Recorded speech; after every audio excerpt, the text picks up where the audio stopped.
আসসালামু আলাইকুম, স্বাগত জানাচ্ছি আরটিভির রাতের সংবাদে। পুরোটা সংবাদে আপনাদের সাথে রয়েছে আমি নুসরাত সুজানা। বহুল প্রতীক্ষিত ত্রয়োদশ জাতীয় সংসদ নির্বাচন ও গণভোট কাল।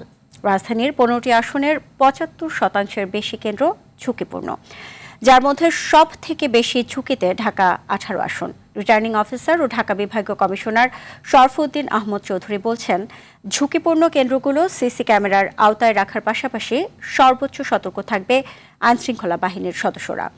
এদিকে নির্বাচনের আগের দিন দেশ জুড়ে কেন্দ্রে কেন্দ্রে পৌঁছায় ব্যালট পেপার, বক্স সহ নির্বাচনী সব সরঞ্জাম। শাকিবুর রহমানের রিপোর্টে দেখুন বিস্তারিত। রাত পোহালেই ভোট নির্বাচনের উৎসবে পুরো দেশ। গণভোট আর জাতীয় নির্বাচন উপলক্ষে সব প্রস্তুতি শেষ। কেন্দ্রে কেন্দ্রে পৌঁছাতে শুরু করেছে নির্বাচনী সরঞ্জাম। সকাল থেকে প্রতি আসনের জন্য নির্দিষ্ট কেন্দ্র থেকে স্বচ্ছ ব্যালট বক্স, অমোচনীয় কালি, দলীয় ভোটের জন্য সাদা ব্যালট পেপার ও গণভোটের জন্য গোলাপি ব্যালট পেপার সহ ভোটার তালিকা। কেন্দ্রের দায়িত্বে থাকা প্রিজাইডিং অফিসার ও নির্বাচনী কর্মকর্তারা সরঞ্জামাদি বুঝে নিচ্ছেন।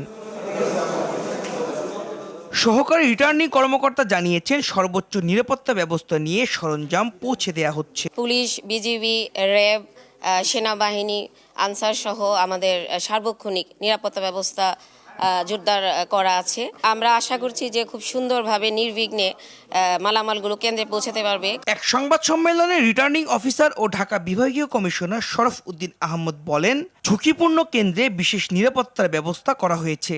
কেন্দ্রের যে নিরাপত্তার যে বিষয়টি, আমরা এইবার প্রথমবারের মতো কিছু বিষয় সংযোজিত হয়েছে, যেমন সিসিটিভি ক্যামেরার আওতায় আনার চেষ্টা করেছি। বিশেষ করে যেগুলো আমাদের অতি গুরুত্বপূর্ণ কেন্দ্র, এগুলো তো শতভাগ আসছে, সাধারণ কেন্দ্রগুলো আমরা কভার করার চেষ্টা করি। নির্বাচন ঘিরে রাজধানী জুড়েই নেওয়া হয়েছে নিরাপত্তা ব্যবস্থা। বিভিন্ন চেক পয়েন্ট বসিয়ে তল্লাশি করছে আইন শৃঙ্খলা বাহিনী। নিরাপত্তা নিশ্চিতে নির্বাচনে মাঠে থাকছে আইন শৃঙ্খলা বাহিনীর প্রায় 10 লাখ সদস্য। ভোট কেন্দ্র পরিদর্শন করেন র্যাব মহাপরিচালক। নির্বাচনে সাধারণ ভোটারদের কোনো ঝুঁকি নেই, তবে কেউ নির্বাচনে বাধা দেওয়ার চেষ্টা করলে তাদের ঝুঁকি আছে বলে হুঁশিয়ারি দেন AKM শহীদুর রহমান। ঝুঁকি অবশ্যই আছে, ঝুঁকি কেন থাকবে না? তো আমি মনে করি এইবার নির্বাচনে ঝুঁকি তাদের আছে যারা নির্বাচনকে ব্যাহত করতে চাবে, নির্বাচনে জাল ভোট দিতে যাবে, নির্বাচনের ব্যালট বাক্স ছিনতাই করতে যাবে, নির্বাচন কেন্দ্রে আক্রমণ করবে। এদেরকে বোধহয় প্রচন্ড ঝুঁকির মধ্যে এবার পড়তে হবে। রাজধানীতে বেস ক্যাম্প পরিদর্শন করে বিজিবি মহাপরিচালক জানান, নাশকতা সৃষ্টির চেষ্টা করলেই কঠোরভাবে প্রতিহত করা হবে। ডিএমপির মুখপাত্র জানিয়েছেন, উৎসবমুখর পরিবেশের জন্য পুলিশের পক্ষ থেকে সব ব্যবস্থা নেওয়া হয়েছে। মহানগরীতে যে টহল কার্যক্রম, সেটা অনেকটা জোরদার করা হয়েছে। তার বাইরে বিভিন্ন গুরুত্বপূর্ণ স্থানসমূহে চেকপোস্ট বসানো হচ্ছে। সুষ্ঠু, উৎসবমুখর এবং আনন্দঘন পরিবেশের জন্য সাধারণ নির্বাচন এবং গণভোট অনুষ্ঠিত হয়, সে লক্ষ্যে আমাদের পর্যাপ্ত প্রস্তুতি রয়েছে। নির্বাচনের দিন সকাল 7:30 থেকে শুরু হয়ে ভোট গ্রহণ চলবে বিকেল 4:30 পর্যন্ত। এবার 299টি আসনে মোট প্রতিদ্বন্দ্বিতা করছেন 2028 জন প্রার্থী। শাকিবুর রহমান, RTV, ঢাকা। এদিকে নির্বাচনকে কেন্দ্র করে সারা দেশে চলছে নির্বাচনী সরঞ্জাম বিতরণ। কঠোর নিরাপত্তা বেষ্টনীর মধ্য দিয়ে এসব সরঞ্জাম পৌঁছে দেওয়া হচ্ছে প্রতিটি আসনের কেন্দ্রে কেন্দ্রে। কাল সকাল 7:30 থেকে শুরু হবে বহুল প্রতীক্ষিত ত্রয়োদশ জাতীয় সংসদ নির্বাচনের ভোট গ্রহণ। প্রতিনিধিদের পাঠানো তথ্যচিত্রে বিস্তারিত জানাচ্ছেন সাকিব আল হাসান। ভোটার ও আসন অনুপাতে উপজেলা পরিষদ থেকে আনুষ্ঠানিকভাবে বিতরণ শুরু হয়েছে নির্বাচনী সরঞ্জাম। প্রতিটি কেন্দ্রে দেয়া হচ্ছে ballot box, paper, official seal, অমোচনীয় কালি, ব্যাগসহ নির্বাচনী কার্যক্রম পরিচালনার অপরিহার্য সব উপকরণ। বুধবার বেলা 11টা থেকে রাজশাহীর 9টি উপজেলায় প্রিজাইডিং অফিসারের মাধ্যমে ব্যালট পেপার সহ নির্বাচনী সরঞ্জাম কেন্দ্রে পৌঁছানো শুরু হয়। বরিশালের 10টি উপজেলার 833টি কেন্দ্রের জন্য ব্যালট পেপার, ভোট বক্স সহ 56 ধরনের উপকরণ বিতরণ করা হয়েছে। রংপুর জেলা স্কুল থেকে 6টি সংসদীয় আসনের 873টি কেন্দ্রে 4988টি বুথে নির্বাচনী সরঞ্জাম বিতরণ করেন জেলা রিটার্নিং কর্মকর্তা। ময়মনসিংহ নগরীর সার্কিট হাউস সংলগ্ন জিমনেশিয়াম থেকে কঠোর নিরাপত্তার মধ্য দিয়ে সরঞ্জাম পৌঁছে দেওয়া হচ্ছে। কুমিল্লার 11টি সংসদীয় আসনের 1491টি কেন্দ্রে ব্যালট পেপার সহ ভোট গ্রহণের সরঞ্জাম বিতরণ শুরু হয়েছে। রাঙ্গামাটিতে সুষ্ঠু ও শান্তিপূর্ণভাবে নির্বাচন সম্পন্ন করতে সব ধরনের প্রস্তুতি সম্পন্ন করেছে রাঙ্গামাটি জেলা প্রশাসন। প্রতিটি কেন্দ্রে নির্বাচনী সরঞ্জাম পৌঁছানো হচ্ছে। দুর্গম এলাকার ভোট কেন্দ্রগুলোতে ভোট গ্রহণে চলছে ব্যাপক প্রস্তুতি। টাঙ্গাইলে ভোট গ্রহণের সকল প্রস্তুতি সম্পন্ন করেছে জেলা নির্বাচন অফিস। সকাল থেকে প্রতিটি ভোট কেন্দ্রে নির্বাচনী সরঞ্জাম পৌঁছে দেওয়া হচ্ছে। সিলেটে কঠোর নিরাপত্তার মধ্য দিয়ে ভোট কেন্দ্রে পাঠানো হচ্ছে নির্বাচনী সামগ্রী। সিলেট মহিলা কলেজ থেকে ভোটের ব্যালট বক্স সহ অন্যান্য নির্বাচনী সামগ্রী বুঝিয়ে দেওয়া হয় সংশ্লিষ্টদের কাছে। এছাড়া মানিকগঞ্জ, দিনাজপুর, ব্রাহ্মণবাড়িয়া, ভোলা, বগুড়া, চাঁপাইনবাবগঞ্জ, ফরিদপুর, গাইবান্ধা, হবিগঞ্জ, জামালপুর, মাদারীপুর, লালমনিরহাট, মাগুরা, নড়াইল, নওগাঁ, নারায়ণগঞ্জ, নরসিংদী, বরগুনা, পঞ্চগড় সহ দেশের প্রতিটি নির্বাচনী এলাকায় সরঞ্জাম বিতরণ কার্যক্রম চলছে। সাকিব আল হাসান, RTV। অবাধ, সুষ্ঠু ও বিশ্বাসযোগ্য নির্বাচন আয়োজনের যে কমিটমেন্ট ছিল সেগুলোকে ফোকাসে রেখে নির্বাচন কমিশন কাজ করে যাচ্ছে বলে জানিয়েছেন প্রধান নির্বাচন কমিশনার AMM নাসির উদ্দিন। বলেন, সরকার আইনশৃঙ্খলা বাহিনী সহ সবার সহযোগিতায় একটি অবাধ, সুষ্ঠু, গ্রহণযোগ্য, অংশগ্রহণমূলক নির্বাচন আয়োজনে প্রতিজ্ঞাবদ্ধ। নির্বাচন commissioner brigadier general Abul Fazal Mohammad Sanaullah জানান, এবার ভোটার তালিকায় 4 কোটির বেশি তরুণ ভোটার রয়েছে। এদিকে সন্ধ্যায় জাতির উদ্দেশ্যে ভাষণ দেবেন সিসি। আরও জানাচ্ছেন শাকিলা করিম। সকালে ঢাকার হোটেল ইন্টারকন্টিনেন্টালে বিদেশি সাংবাদিক ও পর্যবেক্ষকদের উদ্দেশ্যে ব্রিফিং করেন প্রধান নির্বাচন কমিশনার। নির্বাচনী প্রক্রিয়ায় স্বচ্ছতা, অংশগ্রহণ এবং আস্থা নিশ্চিত করতে নেওয়া বিভিন্ন প্রস্তুতির খুঁটিনাটি তুলে ধরেন তিনি। এ সময় সাংবাদিকদের এক প্রশ্নের জবাবে প্রধান নির্বাচন কমিশনার বলেন, ওয়াদা অনুযায়ী আইনের মধ্যে থেকে কাজ করছে কমিশন, তাই ভয়ের কোনো কারণ নেই। আমরা যা করেছি এ পর্যন্ত জাতির কাছে যে ওয়াদা দিয়েছি, free, fair and credible election offer করবো আমরা ইনশাল্লাহ, সেই লক্ষ্যে কাজ করছি এবং আইন কানুনের মধ্যে থেকেই কাজ করছি, কনস্টিটিউশনাল বাধ্যবাধকতা থেকেই কাজ করছি এবং আমরা যে কমিটমেন্ট দিয়েছি সেই কমিটমেন্টকে ফোকাসে রেখেই আমরা কাজ করে যাচ্ছি, কারণ আমাদের ভয়ের কোনো কারণ নেই। ব্রিফিংয়ে নির্বাচন কমিশনার অবসরপ্রাপ্ত ব্রিগেডিয়ার জেনারেল আবুল ফজল মোহাম্মদ সানাউল্লাহ বলেন, নির্বাচনে আওয়ামী লীগের অংশগ্রহণ না করায় কেন্দ্রে ভোটার উপস্থিতিতে প্রভাব পড়বে না। ইলেকশন আন্ডার দ্য নিউট্রাল নিরপেক্ষ সরকারের অধীনে নির্বাচন সব সময় ভালো হয়। যেহেতু বর্তমানে দেশে একটি অন্তর্বর্তীকালীন বা ইন্টারিম সরকার ক্ষমতায় রয়েছে এবং কোনো দলীয় সরকার নেই, তাই নির্বাচন কমিশনের উপর কোনো প্রকার রাজনৈতিক চাপ নেই। প্রবাসীদের ভোট পদ্ধতি সম্পর্কে বলেন, নতুন অভিজ্ঞতা হিসেবে প্রধান উপদেষ্টার ঘোষণা অনুযায়ী প্রবাসী ভোট নিয়ে কাজ করছে কমিশন। পোস্টাল ব্যালট পদ্ধতি কমিশনের জন্য নতুন অভিজ্ঞতা হিসেবে কাজ করছে। আমরা যত দ্রুত সম্ভব ভোটের ফল প্রকাশ করার চেষ্টা করব। ভোটের পর দিন শুক্রবার সকালের মধ্যেই বেশিরভাগ আসনের ফল হয়ে যাবে। তিনি বলেন, ভোটার তালিকা আইনে পরিবর্তন এনে কমিশন এবার 3 মেয়াদে ভোটার তালিকা প্রস্তুত করেছে। এ তালিকায় 4 কোটির বেশি সংখ্যক তরুণ ভোটার রয়েছে। Media personnel, the policy have been issued in July last year. Shakila Karim, RTV, Dhaka. নির্বাচনের ঠিক আগের দিন সৈয়দপুর বিমানবন্দরে নগদ ৭৪ লাখ টাকা সহ ঠাকুরগাঁও জেলা জামায়াতের আমির বেলাল উদ্দিনকে আটক করেছে পুলিশ। গোপন সংবাদের ভিত্তিতে ঢাকা থেকে আসা একটি ফ্লাইটে তিনি সৈয়দপুর অবতরণ করলে তাকে হেফাজতে নেয় আইনশৃঙ্খলা রক্ষাকারী বাহিনী। এছাড়াও কুমিল্লা, শরীয়তপুর ও সিরাজগঞ্জ থেকে নগদ টাকা সহ আটক হয়েছেন জামায়াতের কয়েকজন নেতা। আরও জানাচ্ছেন লিওন আজাদ। সিসিটিভি ফুটেজে দেখা যায় সকাল 9:20 সৈয়দপুর বিমানবন্দরে অবস্থান করছেন ঠাকুরগাঁও জেলা জামায়াতের আমির বেলাল উদ্দিন। সঙ্গে রয়েছে 2টি ব্যাগ। তার কাছে থাকা ব্যাগে বিপুল পরিমাণ টাকা আছে এমন সংবাদের ভিত্তিতে বিমানবন্দর থেকে তাকে হেফাজতে নেয় নীলফামারী জেলা পুলিশ। পরে তল্লাশি করে উদ্ধার করা হয় ৭৪ লাখ টাকা। কি করেন আপনি? শিক্ষকতা। কত টাকা আছে এখানে আপনার লাগেজে? এখানে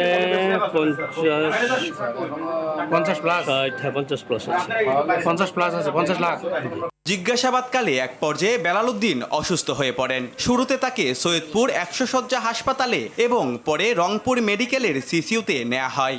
টাকা উদ্ধারের ঘটনায় আইনানু ব্যবস্থা প্রক্রিয়াধীন বলে জানিয়েছেন নীলফামারী জেলা পুলিশ সুপার জাহিদুল ইসলাম।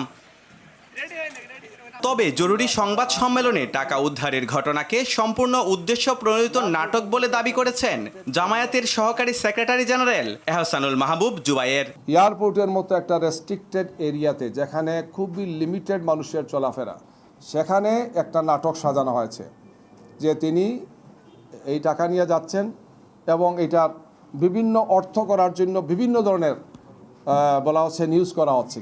এদিকে শরীয়তপুরের নড়িয়ায় ভোট কেনার সময় 7,20,000 টাকা সহ 3 জামায়াত কর্মীকে আটক করে পুলিশ।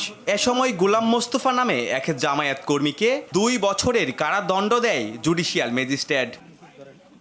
এছাড়াও দুপুরে কুমিল্লার মুরাদনগরে 2 লাখ টাকা সহ হাবিবুর রহমান হেলালি নামে এক জামায়াত নেতাকে আটক করে পুলিশে দিয়েছেন স্থানীয়রা। পাশাপাশি সিরাজগঞ্জে 71,000 টাকা সহ জনতার হাতে আটক হয়েছেন স্থানীয় জামায়াত নেতা মুস্তাক সরকার। জামায়াতের বাইরেও ভোরে চট্টগ্রাম 14 আসনের চন্দনাইশ থেকে নগদ 10,49,000 টাকা ও একটি মাইক্রোবাস সহ 3 জনকে আটক করেছে সেনাবাহিনী। Leone Azad, RTV। বিপুল পরিমাণ টাকা সহ সৈয়দপুর বিমানবন্দরে ঠাকুরগাঁও জেলা জামায়াতের আমির আটকের ঘটনাকে বিচ্ছিন্ন কোনো বিষয় হিসেবে দেখছে না বিএনপি। নির্বাচনের আগ মুহূর্তে এই ধরনের ঘটনা গভীর উদ্বেগের এবং এর পেছনে সুনির্দিষ্ট কারণ রয়েছে বলে মনে করে দলটি। রাজধানীর গুলশানে নির্বাচনী কার্যালয়ে আয়োজিত সংবাদ সম্মেলনে বিএনপি নির্বাচন পরিচালনা কমিটির মুখপাত্র মাহদি আমিন এসব কথা বলেন। জনগণ ফেরা শুরু করেছেন। এই উচ্চমুখর পরিবেশই নির্বাচনকে ঘিরে গণ আকাঙ্ক্ষার বহিঃপ্রকাশ। বিএনপির অনিবার্য বিজয়ের বিপরীতে একটি গোষ্ঠী নানা প্রতিবন্ধকতা সৃষ্টির অপচেষ্টা করছে। আমরা আজ সকালে গণমাধ্যমে দেখতে পেলাম সৈয়দপুর বিমানবন্দরে ঢাকা থেকে যাওয়ার পর নগদ 1/2 কোটিরও বেশি টাকা সহ ঠাকুরগাঁও জেলা জামাতের আমিরকে আটক করেছে পুলিশ, যেখানে নির্বাচনে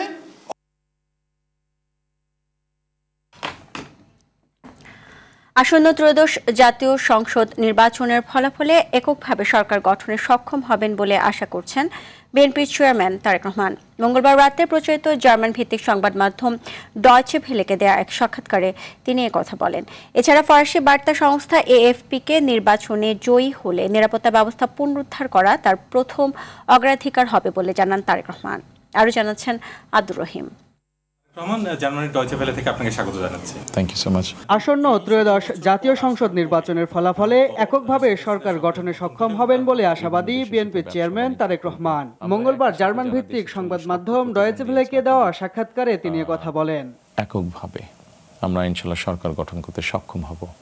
সেক্ষেত্রে তো কাউকে অপোজিশনে থাকতে হবে, কারণ একটা ব্যালেন্স রাষ্ট্র যদি হতে হয়, ব্যালেন্স সরকার যদি হতে হয়, তাতে সেক্ষেত্রে অপোজিশনে থাকতে হবে কাউকে।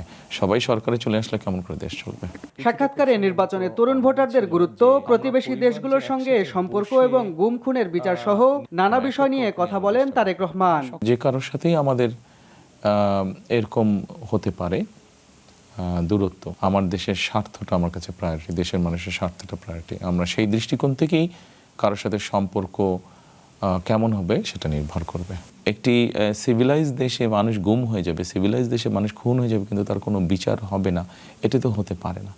কাজেই দেশের আইন অনুযায়ী অবশ্যই প্রত্যেকটা মানুষ কারোর সাথে যদি অন্যায় হয়ে থাকে তার বিচার পাবার অধিকার আছে। এছাড়াও বিএনপির চেয়ারম্যান বলেন, দেশে বিপুল সংখ্যায় বেকার রয়েছে, এই তরুণদের চাকরি দিতে ব্যবসা বাণিজ্য বাড়ানোর কথাও বলেন তিনি। 4 কোটি 4.5 কোটির মতন তরুণ আছে, 40 লক্ষের মতন প্রতিবন্ধী আছে দেশে। তাদের জন্য আমরা কি উদ্যোগ গ্রহণ করব?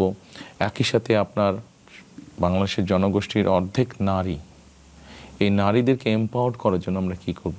আমরা সকল শ্রেণী পেশার জন্যই আমরা একটি পরিকল্পনা রেখেছি, কর্মসূচি রেখেছি, কোনো পার্টিকুলার না, সকলকে নিয়ে, কারণ দেশটা গঠন করতে হবে সকলকে নিয়ে। কথা বলেন ফ্যাসিস্ট শেখ হাসিনার দেশে ফেরার বিষয়েও।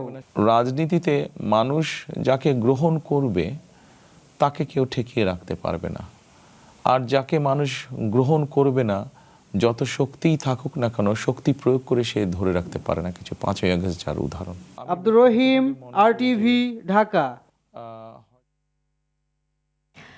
শ্বাসকষ্টজনিত সমস্যার কারণে বিএনপির সিনিয়র যুগ্ম মহাসচিব রুহুল কবির রিজভীকে মঙ্গলবার বিকেলে রাজধানীর স্কয়ার হাসপাতালে ভর্তি করা হয়। রিজভীর ব্যক্তিগত সহকারী আরিফুর রহমান তুষার জানান, শারীরিক অবস্থার অবনতি হলে চিকিৎসকের পরামর্শে দ্রুত তাকে হাসপাতালে আনা হয়। এদিকে আজ রিজভীর শারীরিক অবস্থা দেখতে এবং দ্রুত সুস্থতা কামনায় স্কয়ার হাসপাতালে আসেন বিএনপির চেয়ারম্যান তারেক রহমান। হাসপাতালে তিনি চিকিৎসকদের সঙ্গে কথা বলেন এবং রিজভীর খোঁজ খবর নেন।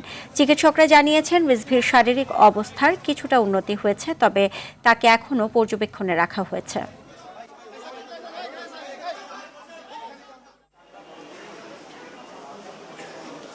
ঢাকা 17 আসনে বিএনপির চেয়ারম্যান ও দলীয় প্রার্থী তারেক রহমানকে সমর্থন দিয়ে নির্বাচন থেকে সরে দাঁড়ানোর ঘোষণা দিয়েছেন 6 জন প্রার্থী।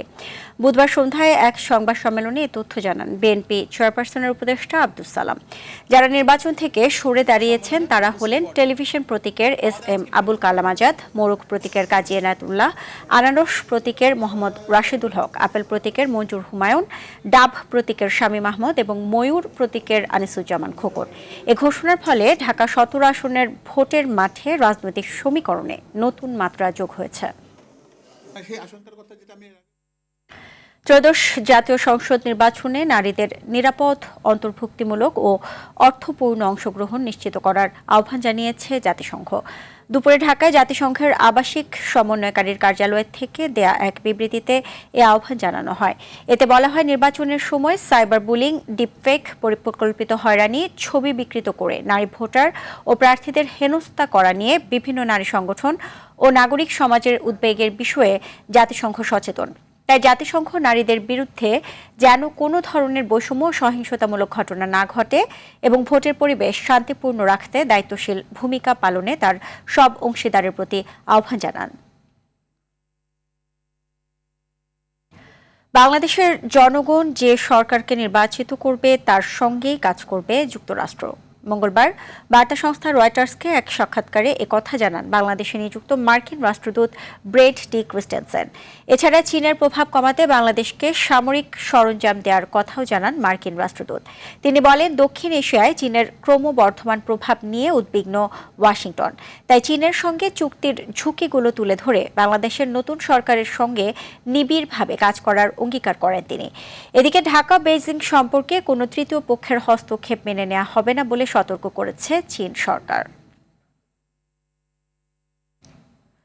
নির্বাচন পরবর্তী শান্তিপূর্ণ অবস্থান বজায় রাখতে নির্বাচন পূর্ব, নির্বাচন এবং নির্বাচন পরবর্তী এই 3 ধাপে কাজ করছে র্যাব। সারা দেশের 64 জেলায় টিম মোতায়েন রয়েছে বলে জানিয়েছে র্যাব ফোর্সেসের মহাপরিচালক KM শহীদুর রহমান। তিনি বলেন, জঙ্গি হামলার কোনো থ্রেট না থাকলেও র্যাব সর্বোচ্চ সতর্ক অবস্থানে রয়েছে। ত্রয়োদশ জাতীয় সংসদ নির্বাচন ও গণভোট 2026 উপলক্ষে রাজধানী উচ্চ বিদ্যালয় প্রাঙ্গণে মতবিনিময়কালে তিনি এসব কথা বলেন। ঝুঁকিপূর্ণ কেন্দ্রে striking force, body camp, dog squad ও বোম ডিসপোজাল টিম কাজ করছে বলেও জানান তিনি। ঝুঁকি অবশ্যই আছে, ঝুঁকি কেন থাকবে না? তো আমি মনে করি এইবার নির্বাচনে ঝুঁকি তাদের আছে যারা নির্বাচনকে ব্যাহত করতে চাবে, নির্বাচনে জাল ভোট দিতে যাবে, নির্বাচনের ব্যালট বাক্স ছিনতাই করতে যাবে, নির্বাচন কেন্দ্রে আক্রমণ করবে। এদেরকে বোধহয় প্রচণ্ড ঝুঁকির মধ্যে এবার পড়তে হবে এবং নির্বাচনের ফলাফল যদি মেনে না নিয়ে তারা যদি নাশকতা, বিশৃঙ্খলা তৈরির চেষ্টা করে, আমরা সর্বোচ্চ কঠোর ব্যবস্থা গ্রহণ করব। কানাডায় বন্দুকধারীর হামলায় নিহত হয়েছে অন্তত 10 জন। পুলিশ জানান, স্থানীয় সময় মঙ্গলবার ব্রিটিশ কলাম্বিয়ার টাম্পলার রিজ সেকেন্ডারি স্কুলে এ ঘটনা ঘটে। ঘটনাস্থল থেকে 6 জনের মরদেহ উদ্ধার করা হয়। হাসপাতালে নেওয়ার পথে মৃত্যু হয় আরও 1 জনের। নিহতদের মধ্যে হামলাকারীও আছেন বলে নিশ্চিত করেছে দেশটির ফেডারেল পুলিশ সংস্থা রয়্যাল কানাডিয়ান মাউন্টেড পুলিশ। প্রাথমিকভাবে ধারণা করা হচ্ছে হামলাকারী আত্মহত্যা করেছে। এছাড়া পাশের একটি বাড়ি থেকে আরও 2 জনের মরদেহ উদ্ধার করেছে পুলিশ। ঘটনায় আরও বেশ কয়েকজন আহত হয়েছে। আহতদের স্থানীয় হাসপাতালে চিকিৎসা দেওয়া হচ্ছে। এ ঘটনায় কানাডায় নেমে এসেছে শোকের ছায়া। তদন্ত অব্যাহত রয়েছে বলে জানিয়েছে পুলিশ।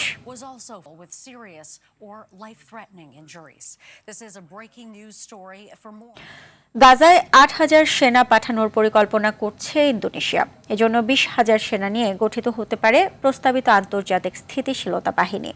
এর মধ্যে ইন্দোনেশিয়া একাই 8,000 সেনা পাঠানোর কথা ভাবছে। দেশটির প্রেসিডেন্ট প্রাবো সুবিয়ান্তোর মুখপাত্রের বরাতে খবরটি নিশ্চিত করেছে আল জাজিরা। প্রেসিডেন্টের মুখপাত্র সাংবাদিকদের জানান, ইন্দোনেশিয়া গাজায় 8,000 সেনা পাঠাতে পারে। তবে দেশটি বলছে বাহিনীর ম্যান্ডেটের বিস্তারিত জানা ছাড়া সেনা মোতায়েন চূড়ান্তভাবে নিশ্চিত করা হবে না। চলতি মাসের শেষ দিকে ওয়াশিংটনে মার্কিন প্রেসিডেন্ট ডোনাল্ড ট্রাম্পের বোর্ড অব পিস বা শান্তি পরিষদের প্রথম বৈঠক অনুষ্ঠিত হওয়ার কথা। ইন্দোনেশিয়ার প্রেসিডেন্টকে ওই বৈঠকে আমন্ত্রণ জানানো হয়েছে। রাতের সংবাদ পর্যন্তই। মধ্যরাতের সংবাদ 1টায় দেখার আমন্ত্রণ রইল। এতক্ষণ সাথে থাকার জন্য সবাইকে ধন্যবাদ।